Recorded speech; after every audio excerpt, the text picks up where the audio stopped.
The good news is, and we love you very much,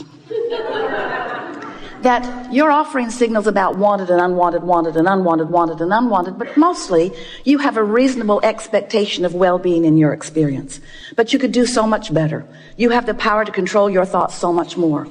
But when you try to control your thoughts just because you need to, it doesn't work.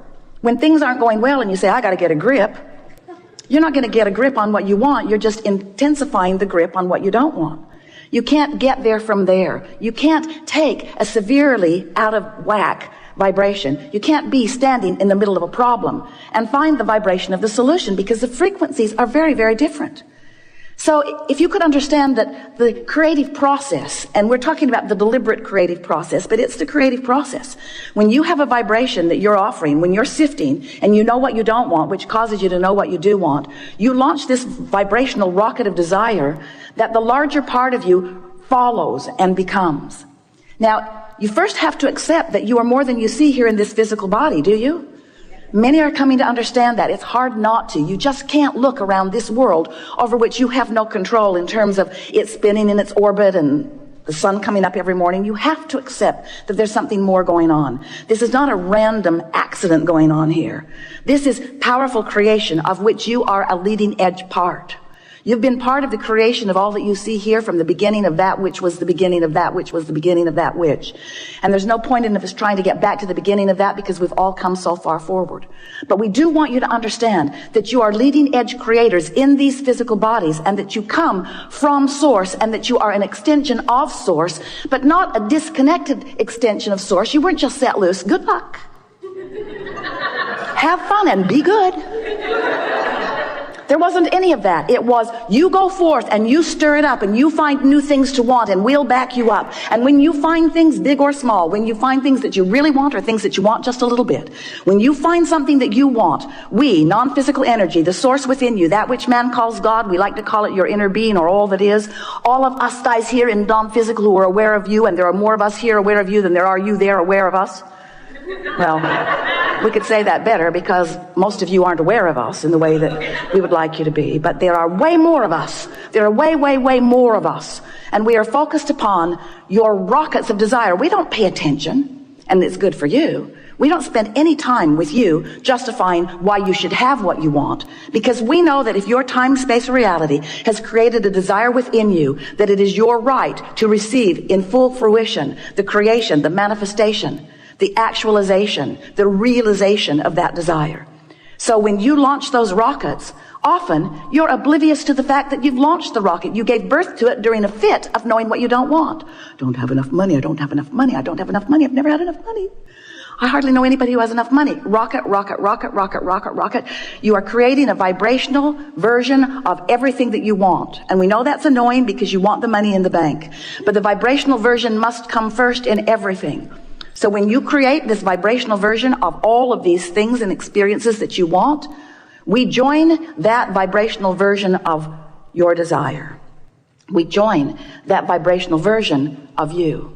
And we hold steady to that vibrational version, which is the reason that when you're not focused upon what you want, but instead are focused upon its absence, and therefore justifying what you want by beating the drum of its absence, the reason that that feels like disappointment or fear or worry is because your frequency is so far off from what's in your vortex and all of us who are working with you and tending it.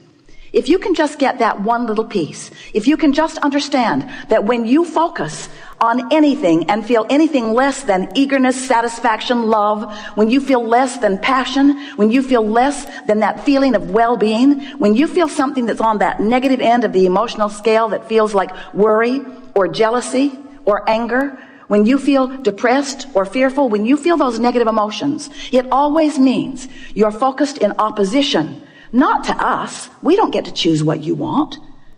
Not to God. God is not choosing for you what you want. When you feel negative emotion, you are in opposition to your own created version of you see. And you can't get there under those conditions. So you've got to do something to soften the vibrational frequency, which just simply means it's annoying for you to hear it because you can't do it, but we're going to tell you anyway. But this, you can't do it. You just have to stop thinking about that thing you're thinking about that is keeping you from what you want. But the reason you can't do it is because when you're thinking about that thing that you're thinking about that's keeping you from what you want, law of attraction is helping you to keep thinking about it. Because you've got an active vibration going on. And law of attraction says, you don't like that? How about this? You're not going to like it either, but here you go. Here you go. You say, just like my mother. Law of attraction is not punishing you. Law of attraction is supporting you with the evidence of your vibrational frequency. So that's why we say it's really helpful for you to find some neutral zone. If you can do something to distract yourself from whatever it is that has that unwanted active vibration. We don't want to get too carried away with that. We think you have the understanding of that. But let's begin with this simple premise. The frequency, the vibrational frequency of a question is different than the frequency of the answer. So, of course, you're going to uncover problems and questions. That's the whole point of sifting through contrast. It's necessary for expansion. But what we would like to encourage you to do is not get so carried away in your justification of the reason for the solution. You just don't have to explain it to anybody. Knowing that you want it is enough. If this time-space reality has the wherewithal to produce within you clarity of desire, it is our absolute promise to you that it has the wherewithal to give you the actualization of that desire. No exceptions ever. No exceptions ever. If you can want it, you can have it. But you've got to achieve the frequency of what you want. You can't be sad about not having enough money and let the money flow because you're blocking it. So step one says you got to want it. You got to focus upon it. And contrast causes you to do that all day, every day. Step two says what is asked is given every single time. But here's the part of that you don't like. It's given to you in vibrational form. And you say, well, whoop-de-doo. I can't spend that. I can't vacation with that. And we say, but you have to accept that it is given to you in vibrational form, and then you've got to figure out somehow, some way to become a vibrational match to that vibrational frequency. And when you do, so here's the story we like to explain to you. You are here in your physical body after having come from non-physical. The non-physical part of you still remains non-physically focused. You sift through the contrast. You're lovely and very good at it. And as you focus in your life, you give birth to all kinds of new intentions, which we all revel in because the expansion of the universe is all about that.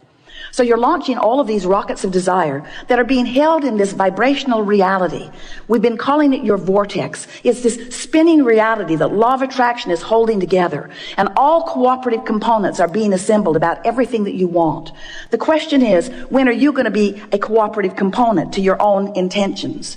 And the answer to that is as soon as you stop complaining, as soon as you stop missing it, as soon as you stop having conversations about what's going wrong, as soon as you stop joining those blogs or those television programs that are beating the drum of what's gone wrong all the time.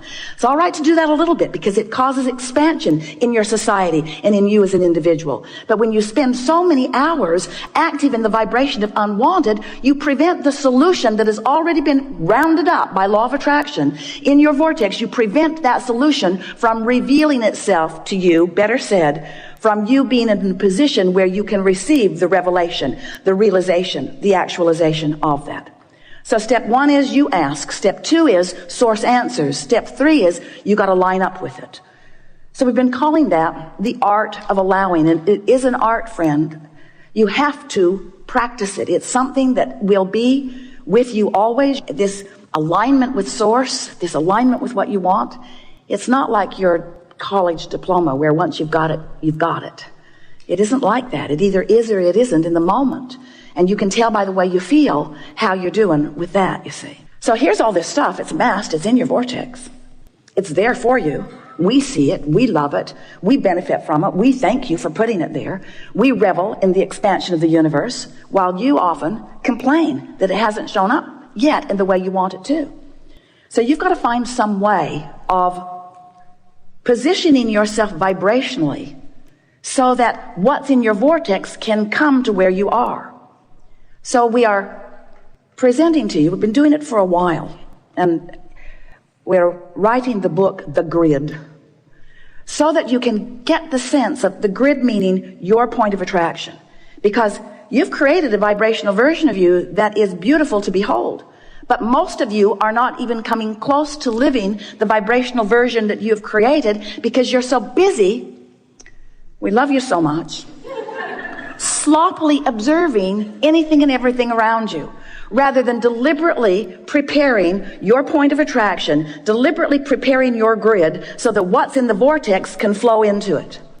And when it starts flowing, oh, you know it. It flows with ideas. It flows with energy, vitality, we mean. But it also flows with rendezvous. It flows with things just seeming to come out of the blue. It flows with phone contacts. It flows with money coming to you in unexpected ways. It flows to you in promotions. It flows to you in good impulses when you drive. It flows to you in bodily conditions. It flows to you in physical vitality. It flows.